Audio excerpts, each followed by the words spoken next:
the markets are going to try to break through that either today or tomorrow. So I would not be surprised that today or tomorrow we close above 6,000, and if not by Wednesday, on Friday for sure. So here's what you need to know before the bell this morning. Yesterday we had said that, hey, the market's going to try to run to 6,000 here, probably in the next day or so, and we actually hit 6,000 yesterday morning.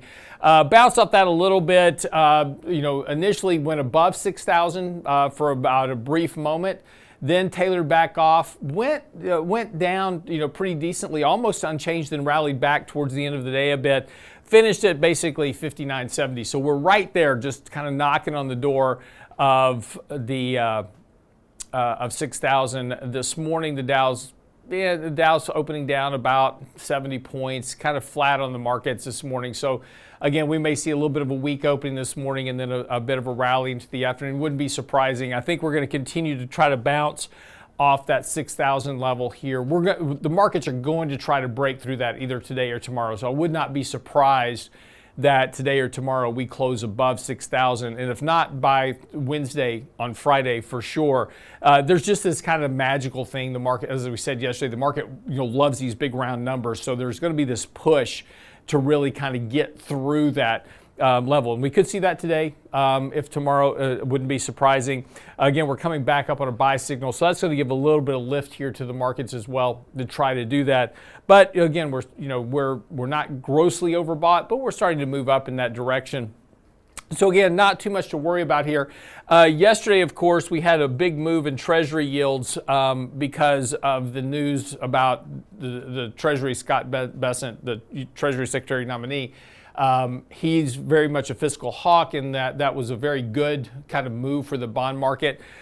Importantly, we kind of bounced right off that resistance level at 4.5%, which is kind of in the long-term downtrend now that we're seeing starting to form within bond yields themselves. In fact, if we kind of just look back here, we've got this kind of declining trend line of these peaks. So again, we're getting lower highs and we're starting to build a period of lower lows. So again, the market's going to try to move this back down. And again, next year, as we get into more slower economic growth, further rate cuts from the Fed, and again, if kind of expectations are what they are, yields should continue to kind of decline here back towards at least 3.5, 3.8% would be an unsurprising target for some time next year. And again, that's kind of where the expectation is right now for the market overall as well. The other big one yesterday, of course, was gold prices.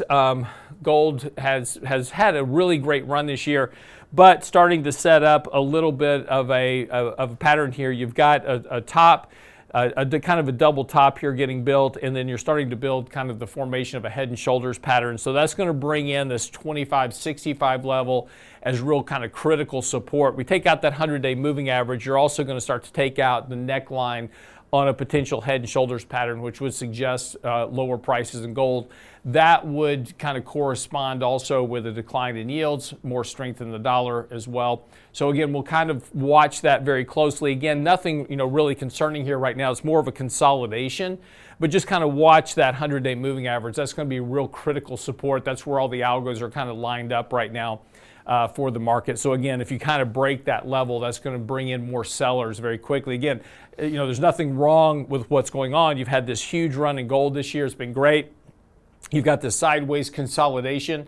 That's bullish. So as long as we can consolidate here, work off this overbought condition, and then start to continue to maintain that support at the 100-day moving average, that should give you a good setup for a rally into next year. But again, just kind of watch, that 100-day moving average. That's going to be kind of your key support, at least here in the near term. Outside of that, the rest of the markets are holding up well. Mid caps had a huge rally yesterday, moving up to the highest level we've seen since 2021. And that's right. In small and mid caps, while the rest of the world is making new highs, small and mid caps are just getting back to where they were in 2021. But we're almost there to new highs. We'll see if that happens here soon. But that's what you need to know before the bell this morning.